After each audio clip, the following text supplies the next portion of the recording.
अस्सलामुअलैकुम। हाजिर हूँ शाकरा दी एकेडमी के यूट्यूब चैनल से। आज की वीडियो बैंकिंग एंड फाइनेंस के इम्पॉर्टेंट क्वेश्चन के साथ है। बैंकिंग एंड फाइनेंस बीकॉम और एडीसी पार्ट 2 के most important question. Banking and finance basically optional subject है। बाकी भी बहुत सारे ऑप्शनल सब्जेक्ट्स होते हैं, लाइक आपके पास कंप्यूटर स्टडीज़ हो गया, मार्केटिंग हो गया, ऑडिटिंग एंड इनकम टैक्स हो गया। इसी तरह आपके एक और ऑप्शनल है banking and finance. In 4-5 subjects में से आपने एक सब्जेक्ट ऑप्ट करना होता है और आपने हर साल उन एक सब्जेक्ट को as a optional paper attempt करना होता है, सही, एज अ 8th पेपर।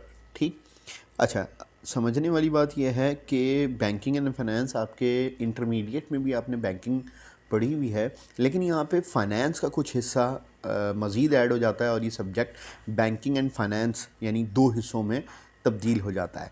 अच्छा, एक और मैं आप लोगों को बात समझाता चलूँ कि बैंकिंग एंड फाइनेंस में बेसिकली जो बेसिक बैंकिंग है वो तो आप वही इंटरमीडिएट वाली पढ़ रहे होगे, लेकिन उसको एडवांस्ड लेवल पे पढ़ रहे होगे। ठीक है, वही सारे टॉपिक्स आपके मैच्योर हो जाएंगे, लेकिन फाइनेंस का भी कुछ हिस्सा आ जाएगा जिससे आपकी जो आपने फाइनेंशियल अकाउंटिंग पढ़ी है या इवन एडवांस अकाउंटिंग पढ़ी है उसके भी कुछ कोर कॉन्सेप्ट आप जो है यहाँ पे पढ़ोगे और समझोगे। खैर, मैं ज़्यादा लंबा नहीं करता, मैं इम्पॉर्टेंट को इंट्रोड्यूस करवाता हूँ, आप लोग को समझाता चला जाता हूँ। सबसे पहले आपको यहाँ पे लिखा हुआ मिलेगा कि clearing house as a question भी आ सकता है, clearing house as a note भी आ सकता है।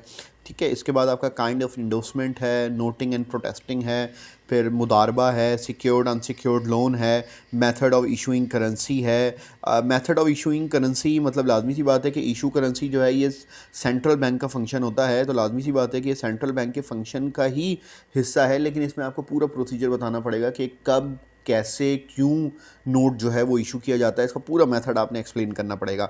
ठीक है, इसके बाद आपके पास मॉर्गेज एंड इट्स काइंड आ जाएगा। सही है कि मतलब किस फिक्स एसेट के अगेंस्ट मॉर्गेज किया जाता है, उसकी क्या क्या काइंड्स हैं। फिर आपके पास एडवांटेजेस ऑफ इलेक्ट्रॉनिक बैंकिंग या ऑनलाइन बैंकिंग आपको एक्सप्लेन करना है। सही है, अब इसके बाद आपके पास आ जाएगा काइंड ऑफ बैंक अकाउंट कितने तरह के होते हैं ये आपको एक्सप्लेन करना पड़ेगा। देन आपके पास क्रेडिट क्रिएशन। अच्छा, एक और चीज़ मैं आप लोगों को समझाता चलूँ कि क्रेडिट क्रिएशन और क्रेडिट कंट्रोल ये 2 मुख्तलिफ टॉपिक हैं। ठीक है, लेकिन दोनों फंक्शन जो है वो सेंट्रल बैंक ही परफॉर्म कर रहा होता है। जब मार्केट के अंदर लिक्विडिटी क्रंच होता है यानी लिक्विडिटी कम होती है तो क्रेडिट क्रिएट किया जाता है, और क्रेडिट क्रिएट करने के लिए सबसे अहम ऑब्जेक्टिव ये होता है कि इंटरेस्ट रेट को गिरा दिया जाता है। जब इंटरेस्ट रेट गिरा दोगे तो लाजमी सी बात है कि जितना भी मार्केट में कोई नहीं पैसा उठाए मार्केट से, तो जितने भी सेठ होते हैं वो लाजमी पैसा उठाते हैं मार्केट से। अगर सस्ता पैसा मिल रहा होता है, सस्ते पैसे से मुराद क्या है मेरा, सस्ते पैसे से मुराद ये है कि अगर आपको लो इंटरेस्ट रेट पे पैसा मिलना शुरू हो जाए तो सेठ यानी जो आपके इंडस्ट्रियलिस्ट होते हैं ये लाजमी पैसा उठाते हैं। तो इससे क्या होता है, पैसा जो पैसा बैंक में था वो पैसा मार्केटों में आना शुरू होता है और इससे क्रेडिट क्रिएट किया जाता है। ठीक है, अच्छा, इसी का रिवर्स प्रोसेस होता है क्रेडिट कंट्रोल। सही, कि जब मार्केट में बहुत ज़्यादा पैसा आना शुरू हो जाता है तो सेंट्रल बैंक जो है वो इंटरेस्ट रेट बढ़ा देता है। लाइक कोरोना के बाद पोस्ट कोरोना पीरियड आपने इंटरेस्ट रेट गिराया था और 7% तक ले गए थे और पूरी दुनिया में एक साथ यही एक्टिविटी परफॉर्म हुई थी। तो इसका कॉन्सिक्वेंसेस ये था कि आज दुनिया में वही पैसा इन्फ्लेशन की शक्ल में घूमना शुरू हो गया, और आज उसी को कंट्रोल करने के लिए इंटरेस्ट रेट पाकिस्तान में और बशमूल पाकिस्तान के दुनिया के तमाम ममालिक में इंटरेस्ट रेट हिस्ट्री के हाईएस्ट लेवल पे खड़ा हुआ है। लाइक आपका पाकिस्तान में 22% है, अमेरिका में तकरीबन 6% के करीब है। इसी तरह आप दुनिया के मुख्तलिफ ममालिक में आप देख सकते हो, सर्च कर सकते हो, तो आपको वो 20 साल 30 साल के हाईएस्ट लेवल पे मिलेगा। तो उम्मीद है मेरी बात समझ आ रही होगी कि क्रेडिट क्रिएशन अलग टॉपिक होता है, क्रेडिट कंट्रोल अलग टॉपिक होता है। कंट्रोल उस वक्त किया जाता है क्रेडिट जब आपका बहुत ज़्यादा महंगाई होना शुरू हो जाए तो क्रेडिट को कंट्रोल किया जाता है इंटरेस्ट रेट को बढ़ा के, और जब आपका बहुत ज़्यादा क्रेडिट क्रंच आ जाए तो लाजमी सी बात है कि पैसा मार्केट में फेंका जाता है ताकि उस क्राइसिस के सिचुएशन से निपटा जाए। ठीक है, आगे चलते हैं। डिफरेंस है आपके पास, 3 डिफरेंस हैं। वही डिफरेंस है आपके पास पास, जो मैंने अभी एक्सप्लेन कर रहा था थोड़ी देर पहले, creation of credit and control of credit, ठीक। फिर मुदारबा मुशारिका, ये इस्लामिक टर्मिनोलॉजी है जो हम लोग नॉर्मली कन्वेंशनल बैंकिंग में परफॉर्म कर रहे होते हैं, उसी चीज़ का। तो इसको अच्छे से पढ़ लीजिएगा, अच्छे से कर लीजिएगा। फिर सेंट्रल बैंक, कमर्शियल बैंक, अगर आप यहाँ से डिफरेंस नहीं भी करते हो कमर्शियल बैंक और सेंट्रल बैंक का, तो ये बात याद रखिएगा कि कमर्शियल बैंक और सेंट्रल बैंक का आप जो टॉपिक याद करके जाओगे उसी से आप अपनी डिफरेंस क्रिएट कर सकते हो। तीन मेजर डेफिनेशंस उठा लेना बस, और डिफरेंस क्रिएट हो जाएगा, कोई मसले की बात नहीं होगी, ठीक है। अच्छा, इसके बाद आपके पास क्वेश्चंस हैं, क्वेश्चंस आपके पास हैं। आपने डिफाइन द टर्म बैंक है, classify the bank on the basis of ownership and function. ये बात याद रखना, ये दोनों मुख्तलिफ चीज़ें होती हैं, on the basis of function, on the basis of ownership, ठीक है। अच्छा, इसके बाद आ जाएगा what are the factor that determine the level of cash reserve that the bank must maintain.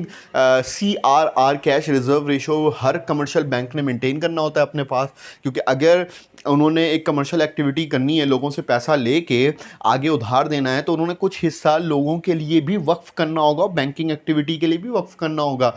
तो मतलब पाकिस्तान में इस कैश रिजर्व रेशो को 2007 के बाद 2021 में 2022 में बढ़ाया था और 6% कर दिया था, वरना 2007 में से लेके 2021 तक ये आपका 5% था या 4% था।